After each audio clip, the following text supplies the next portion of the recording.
আসসালামু আলাইকুম, welcome to our video নতুন ব্লগ। আমি আজকে আপনাদের সাথে একটা তেলাপিয়ার মজাদার ফ্রাইয়ের রেসিপি শেয়ার করব।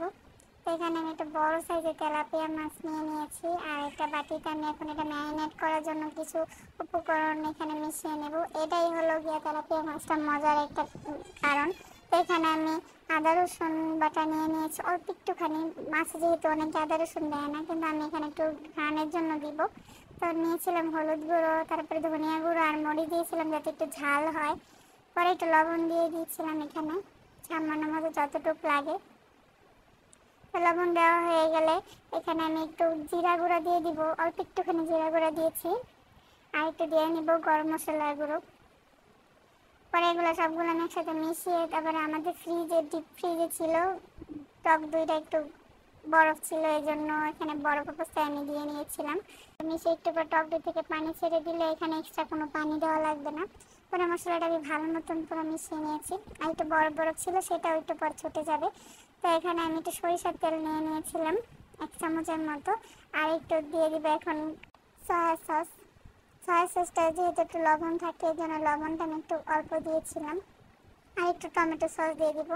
তবে দিয়ে ভালো মতন মাখিয়ে নেব, মিশিয়ে নেব।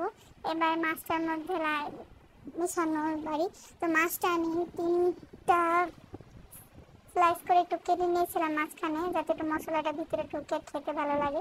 তখন অনেকক্ষণ যাবত সময় নিয়ে আমি মাছটা এটাকে ম্যারিনেট করব। প্রত্যেকটা জায়গায় আমি আমার উপকরণগুলো মিশিয়ে নেব, যেটা ম্যারিনেট করে রেখেছি। পেটে ভালো মতো পরিষ্কার করা হয়ে গিয়েছে, কোনো ময়লা নেই, সেটা আমি একদম ভালো মতো 2-3 বার পরিষ্কার করে নিয়েছি। তো এখন এই ম্যারিনেটের যে মশলাটা ছিল ওটা আমি প্রত্যেকটা জায়গায় জায়গায় দিব। পেটের মধ্যে চামচ দিয়ে কয়েকটা দিয়ে পরে বের করে নেব। তো এটা ম্যারিনেট করে যতক্ষণ রাখবেন, তো মাছের গায়ে মশলাটা ঢুকলে মাছটা খেতে আরও মজা লাগবে। তো আমি এটা 3 ঘন্টার মতো ম্যারিনেট করে রেখেছিলাম। আপনারা চাইলে আরও কিছুক্ষণ সময় ম্যারিনেট করে ডিপ ফ্রিজে রেখে দিতে পারেন। তো আমি 3 ঘন্টা পর এসেছি। 3 ঘন্টা পর এসে দেখি আমার মাছটা যে 3টা জায়গায় একটু কেটেছিলাম ওইটা একটু বড় হয়ে গিয়েছে। ম্যারিনেট মশলাগুলো ভালো মতো প্রত্যেকটা জায়গায় জায়গায় ঢুকেছে। তা আপনারা বেশি করে ম্যারিনেট করে রাখবেন। সাথে সাথে মশলা দিয়ে ভাজলে মশলাটা গায়ে লাগে না, পরে ফ্লেভার বাসনা গন্ধও লাগে না। তো সবচেয়ে কঠিন মুহূর্ত যেটা মাছের তেলের মধ্যে মাছ দেওয়ার সময়, তো ওটা আমি দিয়ে পরে আমি আর ভিডিও করতে পারি নাই। তো ভালো মতো তেলে দিয়ে আমি এখানে এপিট ওপিট করে লো আছে ভেজে নেব। গরম তেলে দিতে হবে, না হলে ঠান্ডা তেলে দিলে মাছের নিচে লেগে যাবে। পরে আমি এপিট এপিট করে 10-15 মিনিটের মধ্যে ভেজে নেব। তো আমার পুরো মাছটা ভাজা হয়ে গেছে। একটু ভেঙে গিয়েছিল, যেহেতু বড় একটা মাছ উল্টাতে যেয়ে ভেঙে গিয়েছে। পরে আমি এখানে একটু লেবু নিয়ে নিয়েছিলাম। লেজটা আমার একটু ভেঙে গিয়েছে, না হলে দেখতে অনেক সুন্দর লাগতো। দেখতে যেমন, পরে আমি টেস্ট করে দেখলাম যে অনেক মজা হয়েছিল খেতে। আমার বাসায় সবাই অনেক পছন্দ করেছিল খেতে।